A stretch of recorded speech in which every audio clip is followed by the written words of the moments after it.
Si des scientifiques découvraient dans la nature un singe qui a accumulé plein de bananes au détriment de sa tribu, on l'étudierait pour comprendre qu'est-ce qui va pas chez lui. Et quand les humains font ça, on les met en couverture du Times. Bonjour Mailleux. Salut Daoro. Aujourd'hui, on va parler de villes au Honduras. Pas de thé, je crois, au Honduras. J'ai pas l'impression qu'il y en a en Amérique latine d'ailleurs. Ah, je ne sais pas. Ça me dit rien en tout cas. Mais bon, on va quand même en boire entre nous. Qu'est-ce que tu bois aujourd'hui? Alors aujourd'hui, je bois un thé dont la seule information que j'ai, c'est son nom qui est Kagoshima Bio. Et c'est un matcha, donc un thé japonais. Mhm. J'assume qu'il vient de Kagoshima du coup. Ouais, je pense, ouais. Je crois que j'avais pas bu de matcha depuis au moins l'été dernier. C'est vrai que j'en bois très peu souvent. Il est un peu vieux, donc je pense qu'il a quand même un peu perdu de goût. Parce que si ça fait presque 9 mois que j'en ai pas bu, ben, forcément, il a un peu perdu. Et puis j'ai vu qu'il restait vraiment à fond au moment où j'ai ouvert. Je ne l'ai pas trouvé si intéressant que ça. Je l'ai fait peut-être un peu léger aussi, sans m'en rendre compte. Parce que pareil, vu que ça fait très longtemps que j'en avais pas fait, j'ai plus vraiment les doses en tête. Je le fais pas avec sur une balance ou un truc comme ça, je le fais vraiment à l'œil d'habitude le matcha. Donc avec la petite cuillère en bambou, tout ça, tout ça. Tu le fouettes à la main? Oui, tout à fait. Et je n'ai pas une belle mousse homogène. Ouais, alors voilà, moi c'était mon truc. J'ai jamais réussi à la maison à retrouver ce que je peux boire à l'extérieur où il y a des gens qui ont vraiment l'habitude, quoi. Je sais pas, mais même le goût et la texture, j'y arrive pas. C'est tout un art. Ouais. Mais donc voilà, je pense qu'il avait globalement perdu de goût parce que même si je l'avais un peu sous-dosé, là j'avais vraiment très très peu d'amertume. Donc je pense que j'ai mis trop d'eau.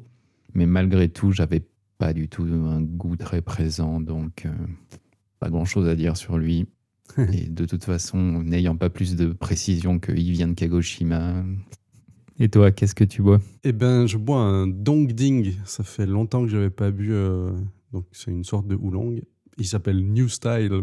Ok. Seul truc que je sais, c'est que ça vient de la région de Nantou à Taïwan. Et puis, bah, les oolongs de Taïwan, quoi. Voilà, c'est vraiment un style de thé que j'apprécie beaucoup. Il est extrêmement parfumé. C'est assez chaleureux comme goût aussi. C'est assez doux comme ça. Ouais, non, vraiment, j'adore ça. Et puis, tu peux les infuser plein de fois et il y a toujours du goût. C'est vraiment super. C'est un type de goût, je trouve, qui va bien avec un hiver et être au chaud chez soi pendant qu'il fait froid dehors. Mais aussi, je trouve, si tu les fais infuser à froid pour l'été, ça fait un super thé froid. C'est vraiment chouette. Ouais, c'est vraiment des thés qui sont très agréables.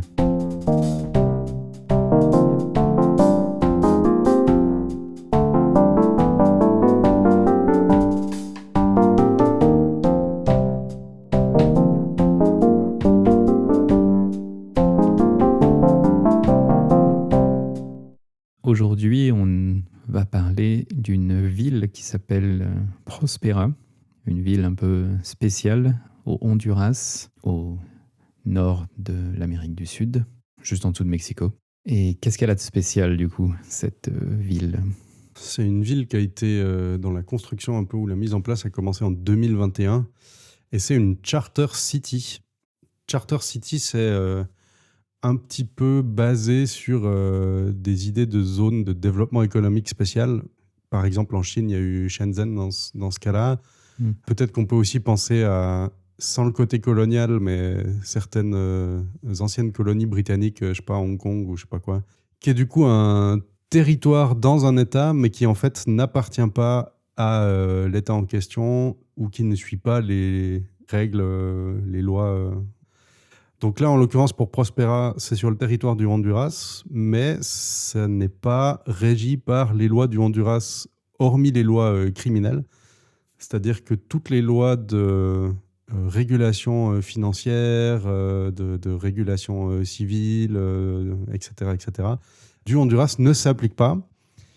Tout ça, c'est basé sur une idée d'un prix Nobel d'économie qui s'appelle Paul Romer, qui a émis ça en 2012 pour dire tiens, mais ce serait peut-être un super truc que soit des pays hautement industrialisés, un peu plus riches, soit éventuellement des investisseurs privés, en fait, achètent à un État un peu plus pauvre le droit d'avoir une zone économique spéciale pour faire des trucs, quoi, et reversent une partie de leur profit à l'État en question. On est vraiment un peu sur cette idée que des investisseurs privés vont prendre le contrôle d'une zone, un peu appliquer leurs propres lois. Donc, comme tu disais, c'est pas les lois du Honduras qui s'appliquent là-bas.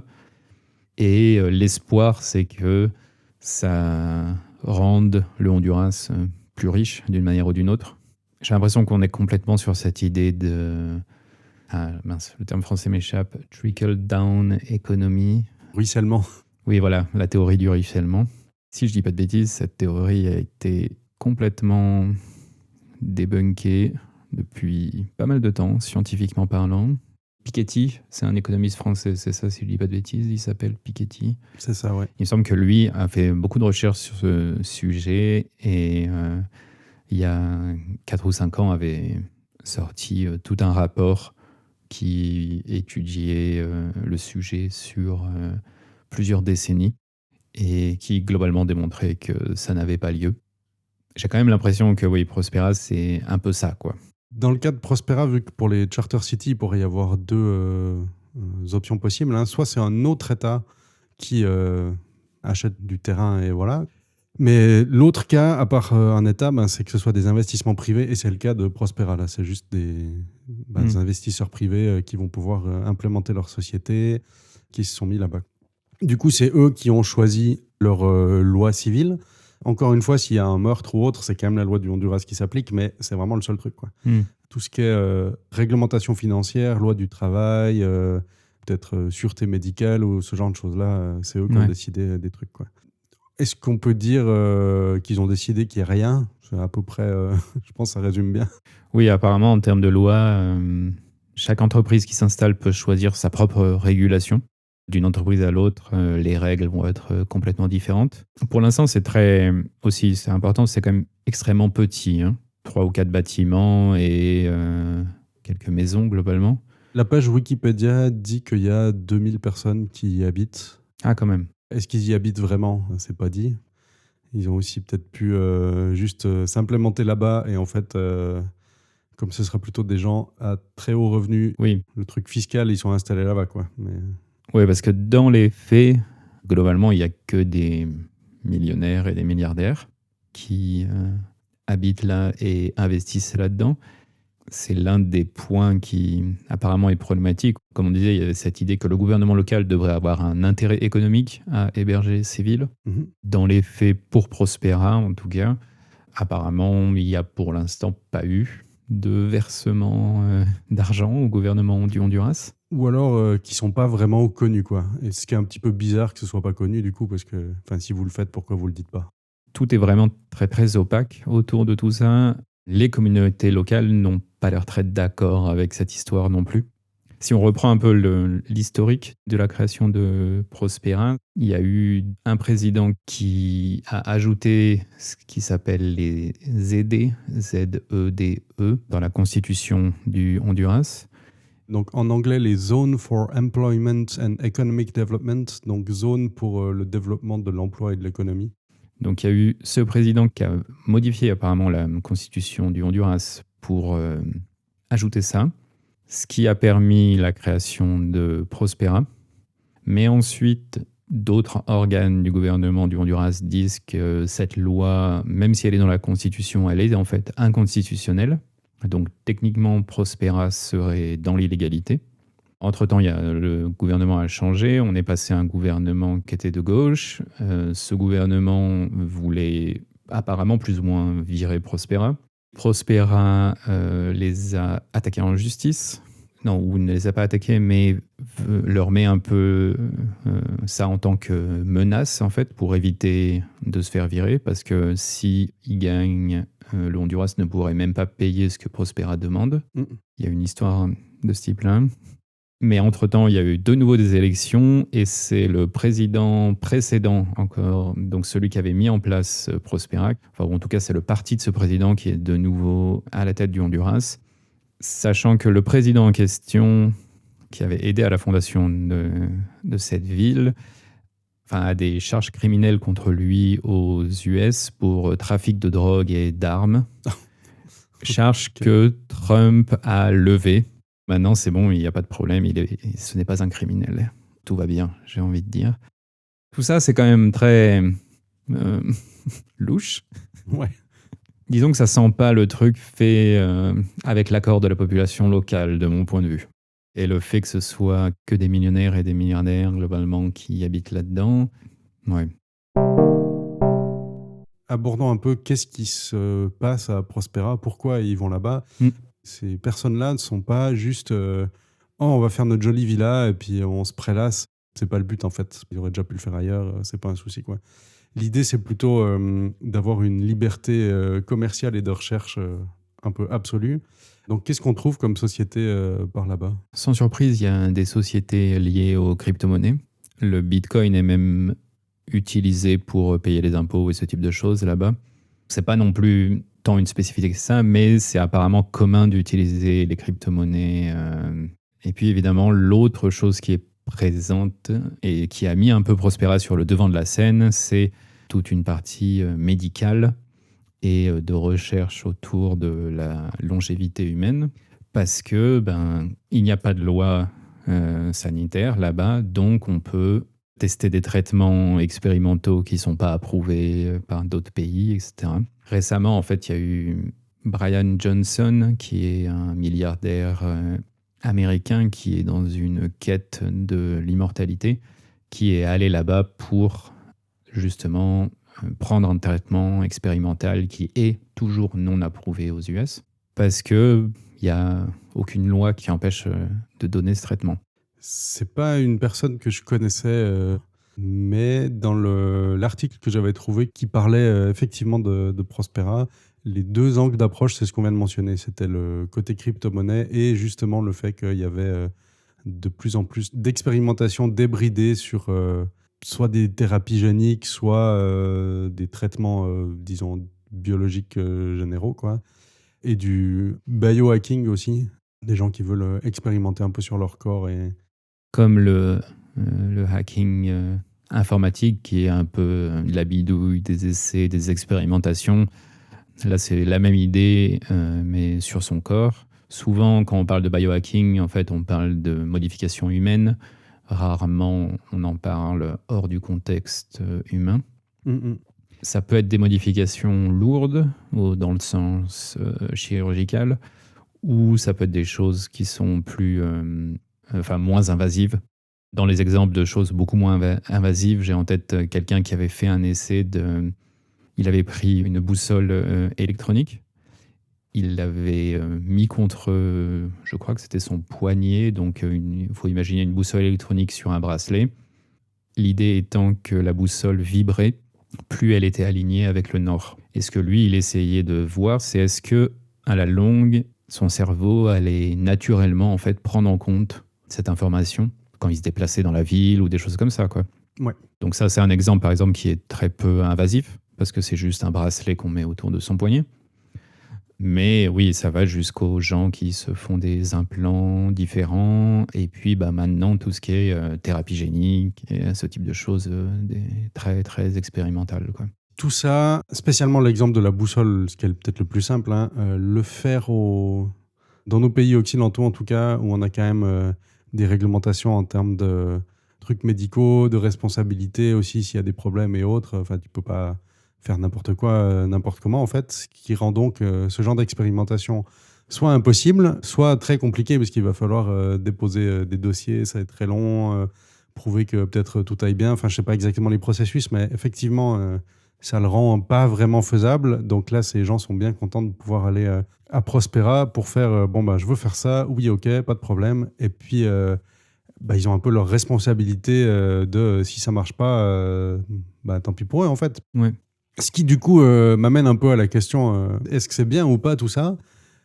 Ça permet aux gens d'expérimenter sous leur propre responsabilité et peut-être de découvrir des trucs. Mais moi, la question que je me pose quand même, c'est est-ce qu'il y a bien une rigueur derrière ou est-ce que c'est pas juste je bidoue des trucs sans trop savoir ce que je fais avec du coup des résultats pas. Bon, voilà. C'est quoi ton avis sur la question là? Est-ce que c'est bien qu'ils puissent tester des choses là et puis est-ce qu'ils le font dans un cadre qui fait que ce soit exploitable après? Exploitable, tu veux dire, enfin en tant que recherche scientifique? Oui, voilà. J'ose espérer que ces gens très riches qui comptent garder leur richesse le plus longtemps possible et vivent le plus longtemps possible, ont quand même beaucoup d'experts autour d'eux qui vont vraiment donner leur avis et voir si c'est des recherches sérieuses ou n'importe quoi. Je sais pas, moi ça me paraît très logique que si mon but c'est d'être immortel et que j'étais extrêmement riche, j'irais pas faire n'importe quelle thérapie sans avoir quand même énormément d'avis scientifiques autour de moi. Mhm. Sur le côté scientifique de la chose, je pense que pour l'instant, c'est relativement sérieux parce que c'est des choses qui sont récentes. Je pense pas que pour s'installer à ce Prospera, on puisse le faire avec 1000 francs d'un côté et puis dire je vais vous donner faire des thérapies ou quoi que ce soit. Donc je pense que pour l'instant, il y a un certain sérieux. Et puis ils sont encore dans une phase où ils veulent quand même essayer de démontrer que ce serait bien qu'on le fasse partout. Donc, je pense qu'ils font un peu gaffe. Ouais.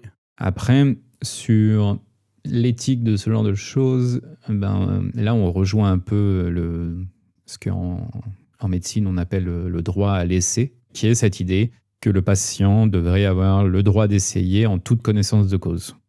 Il me semble qu'il y a des pays d'Europe où il y a ce droit à l'essai, mais c'est principalement dans les cas de maladies où on sait que la personne elle va mourir dans les quelques années en fait.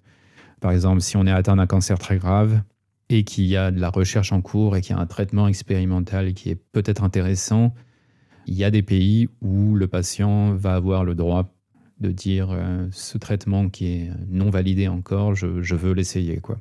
On l'a pas testé, on ne sait pas s'il y aura des résultats, on ne sait pas si c'est sûr. Enfin, je dis on l'a pas testé, on l'a pas assez testé, disons. Mais bon, de toute façon, là, vous avez plus d'espoir de rester en vie. Donc, si vous voulez, on est d'accord de vous le donner. Puis, ma foi, bah, vous savez que, j'ai envie de dire, vous risquez peut-être pas d'empirer votre situation, mais ça risque aussi de rien faire, en fait. Par rapport à tu es sain et tu dis, tiens, je vais prendre cette nouvelle molécule. Et bon, on ne sait pas trop s'il y a des effets secondaires. Là, par contre, on n'a pas le droit de le faire dans nos pays. C'est vraiment une histoire de risque-bénéfice. Mm. Une personne qui serait complètement condamnée, le risque additionnel, en fait, il n'est pas énorme d'une certaine manière. Mhm. Et c'est un sujet qui est très discuté en médecine, il me semble, régulièrement. Et justement, suite un peu Prospera, j'ai lu que dans le Montana, aux US, donc, ce droit d'essayer, il existait, comme on disait pour les patients en fin de vie. Apparemment, il est étendu maintenant à tout le monde. Ok. Est-ce que je suis contre quelque chose comme ça? Moi, éthiquement, je ne suis pas contre le droit d'essayer, même sur tout le monde. Mon problème, c'est qu'il y a très peu de chances que tout le monde puisse complètement être au courant et complètement conscient de ce qu'il fait. Ouais. Parce que, ne serait-ce que dans un cas parfait où je ne prends pas en compte qu'il y a des arnaqueurs, les risques d'une thérapie, il faut quand même avoir pas mal de connaissances en médecine pour vraiment les évaluer. Et communiquer les risques et vraiment réaliser le risque, c'est quand même aussi toujours quelque chose de différent. En plus, je ne sais pas trop, dans le cas de Prospera en particulier, hein, les personnes qui sont établies là-bas, qui du coup, il y a quand même un intérêt financier peut-être à vendre un traitement très cher parce que c'est expérimental à des personnes millionnaires au minimum. Dans quelle mesure ils vont pas un peu s'auto-convaincre que non, mais vous inquiétez pas, c'est tout bon, ça va bien se passer, et que la personne du coup qui veut prendre le traitement aura reçu ces informations-là, donc va peut-être faire ses recherches de son côté, mais il y aura quand même la pression du fabricant dessus à rassurer, quoi. Et va quand même prendre le truc, puis en fait, bon, ils étaient peut-être un peu trop, comment on va dire ça, optimistes, sans qu'il y ait une volonté de mal faire ou d'arnaquer, hein, mais juste un peu aveuglé par le non, mais si, développons les trucs, vous inquiétez pas, tout ira bien, c'est bon. Et en fait, peut-être pas trop. Il y a ce risque-là, de mon point de vue, dans le fait qu'il n'y a aucune législation et que c'est l'appât du gain. Et puis ensuite, oui, le risque suivant, c'est si tout le monde a le droit à l'essai, c'est à quel point tu te fais avoir par des arnaqueurs qui vendent tout et n'importe quoi.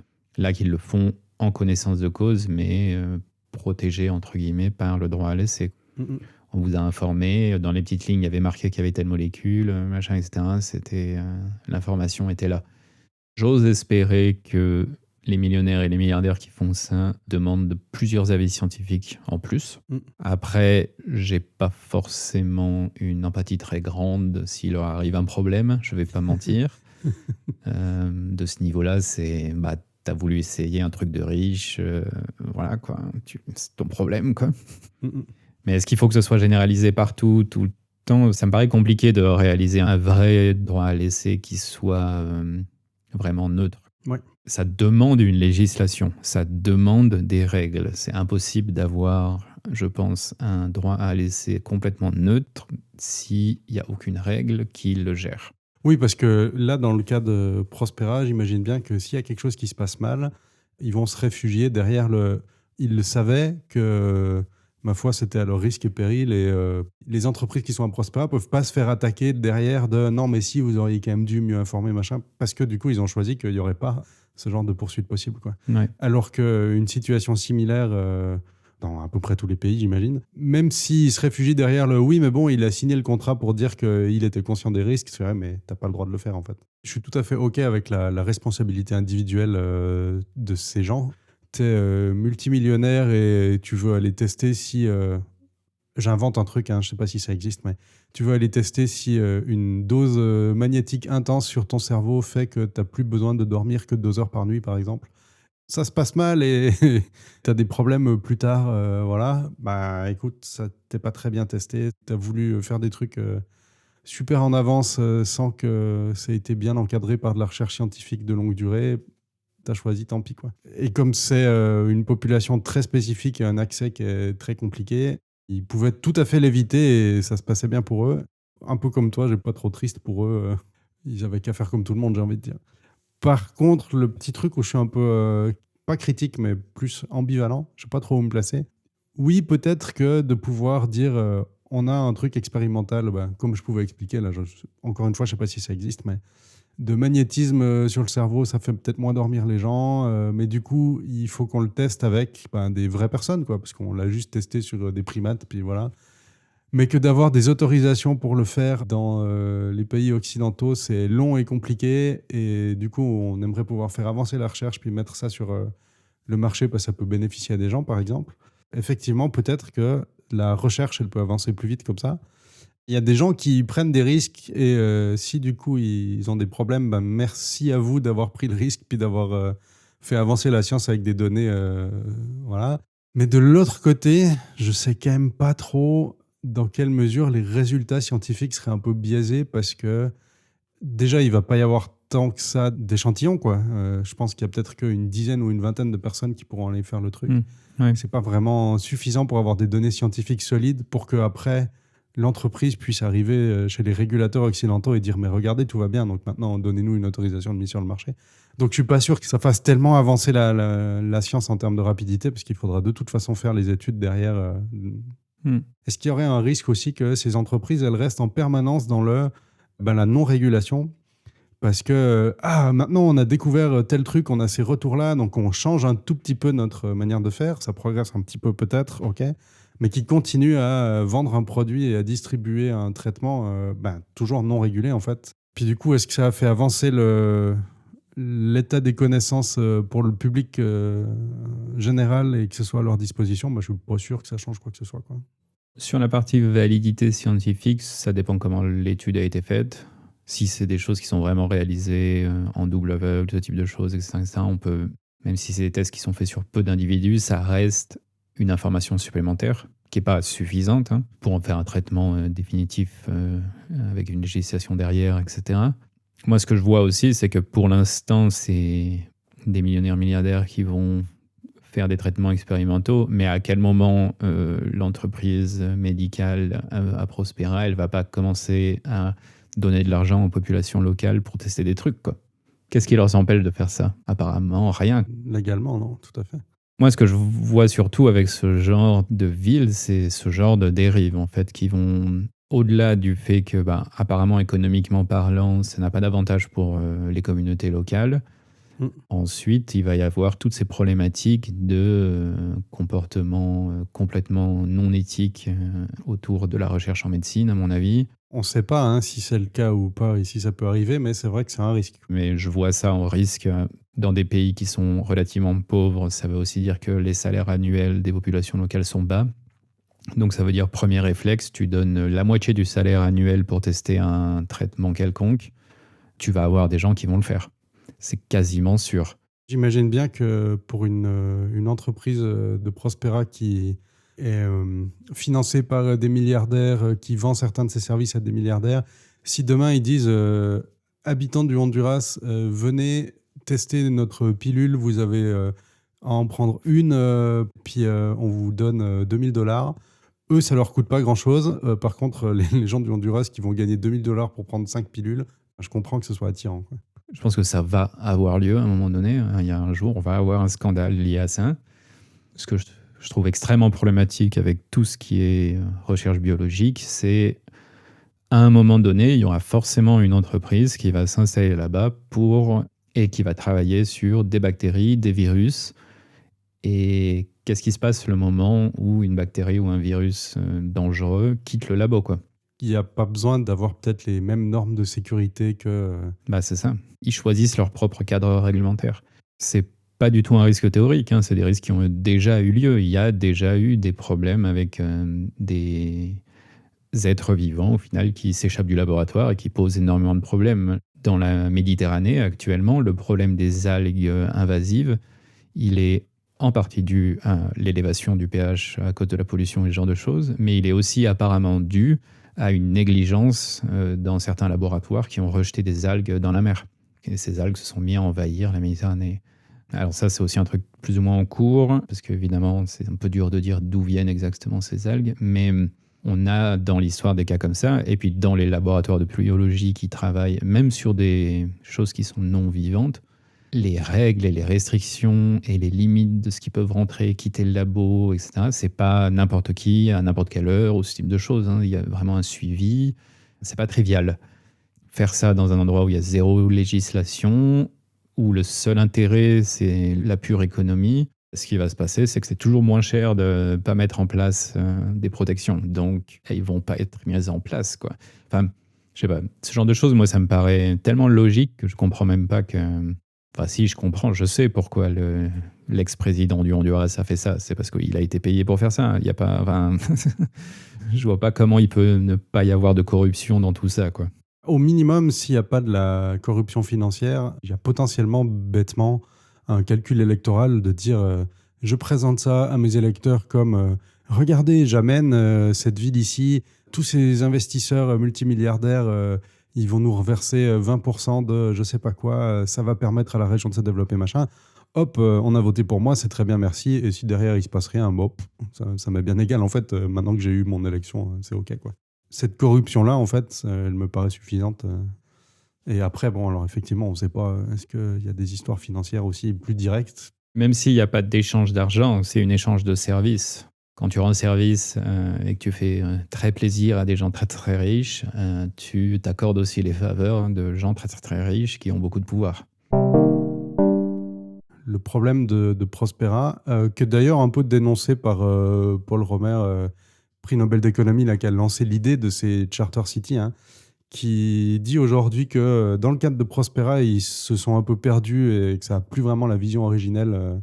L'impression qui me reste, c'est que c'est vraiment des milliardaires qui veulent juste pouvoir faire tout ce qu'ils veulent, sans aucune contrainte, mais surtout sans aucune responsabilité non plus.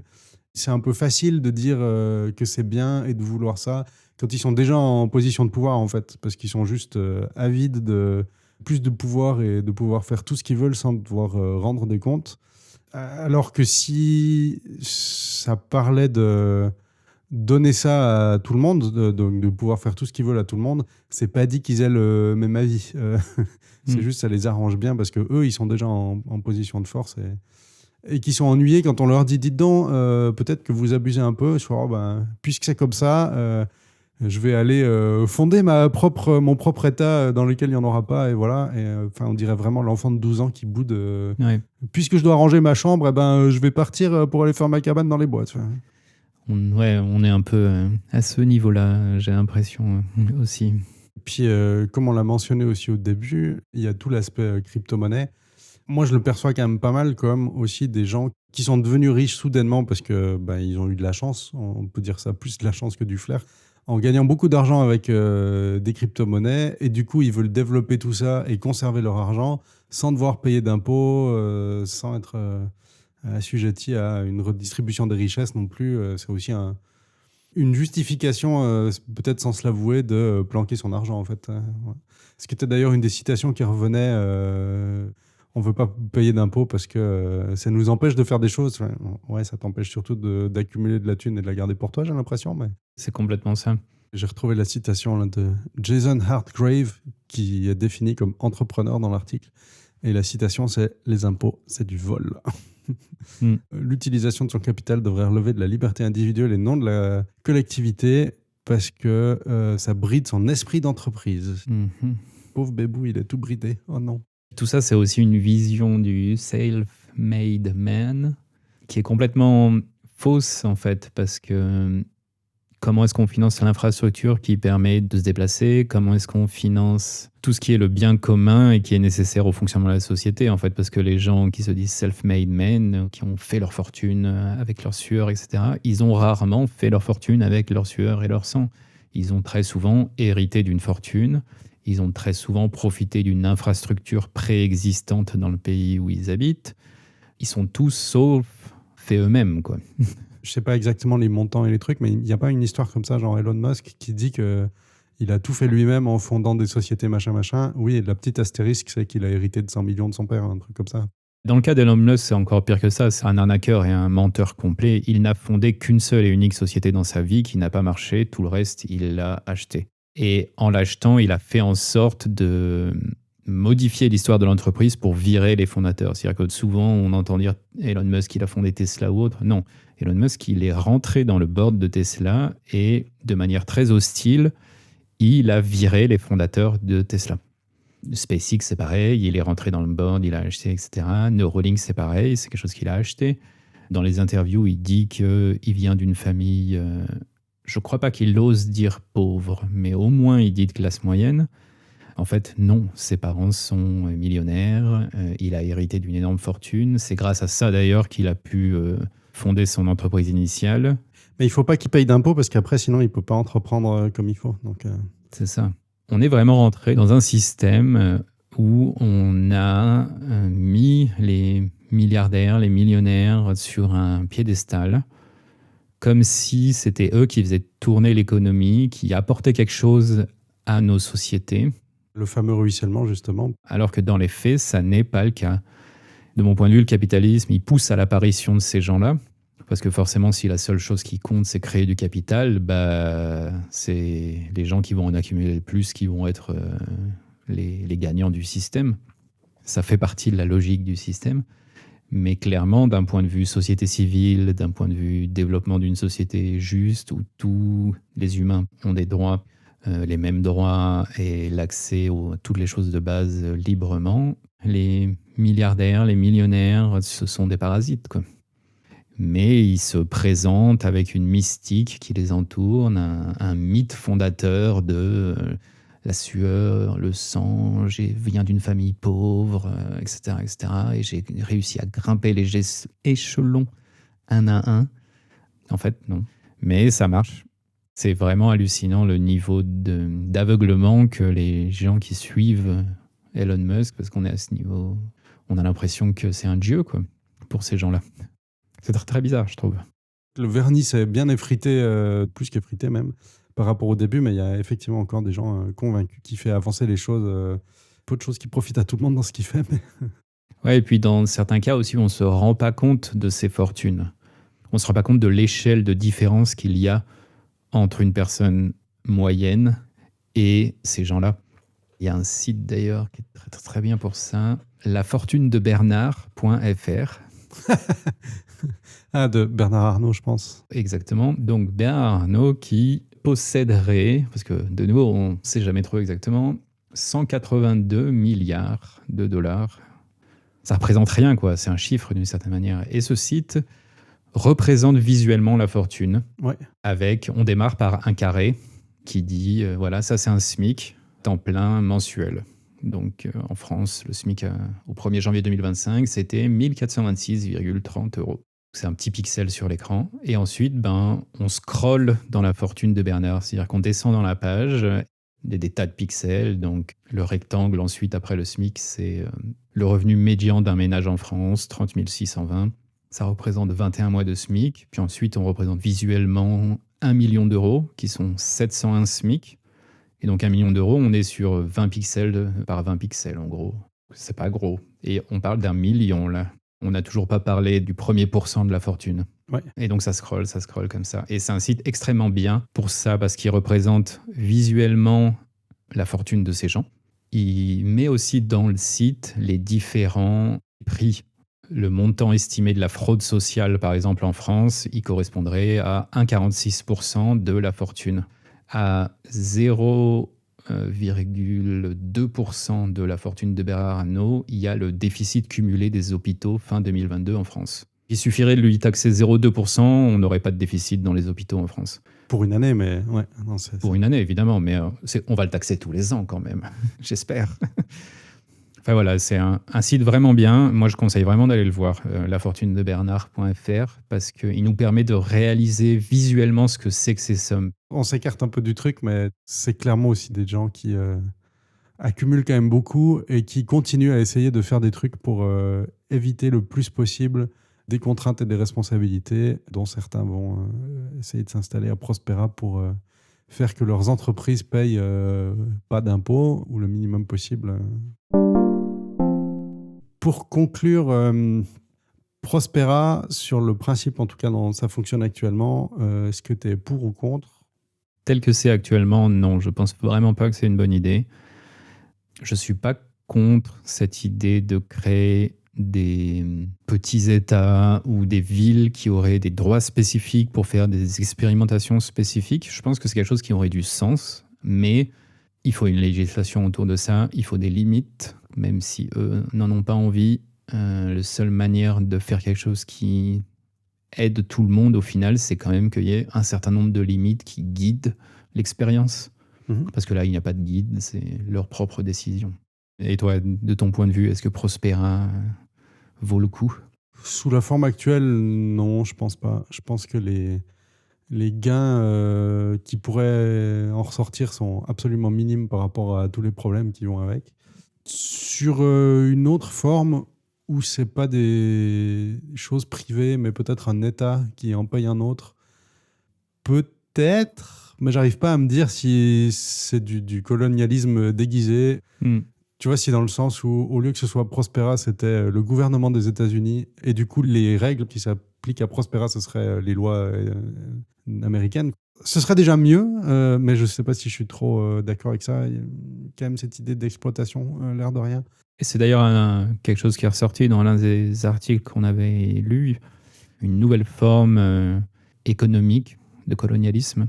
C'est un gros risque. Ouais. Moi, je verrais ça plus comme, j'imagine, la Suisse, qui décide qu'on prend une petite zone dans je ne sais pas quel canton, ou un canton suisse qui décide de lever certaines restrictions dans une zone spécifique, mais pas toutes les restrictions, juste certaines pour expérimenter avec quelque chose de spécifique. Donc ce serait un État qui expérimenterait sur lui-même au final, qu'un État puisse, ou des entités privées puissent expérimenter dans un autre État ou des choses comme ça. Il y a vraiment un risque de se rapprocher avec une nouvelle forme de colonialisme, je trouve, même si je ne suis pas du tout pour la notion de frontière et ce genre de choses, hein, mais on est un peu coincé par ça.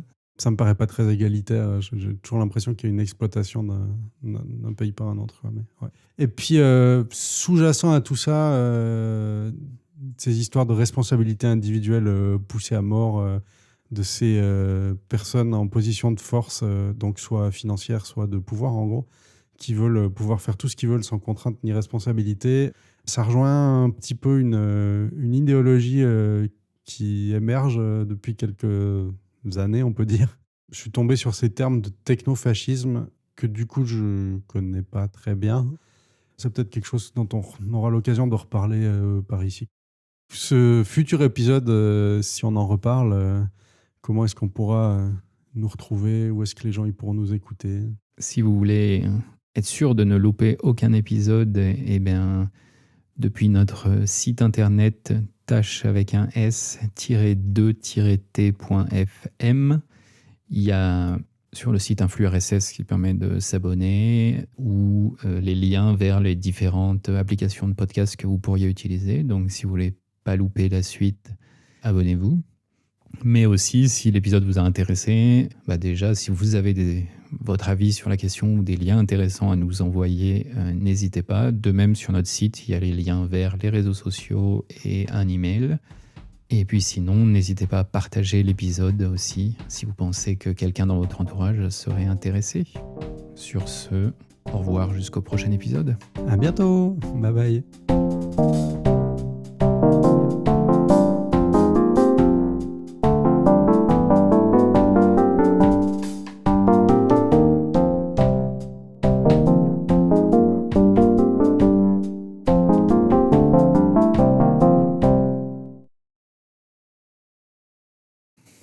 J'ai le dos qui craque. Ça s'est pas entendu, je crois, sur l'enregistrement. J'ai pas entendu, effectivement.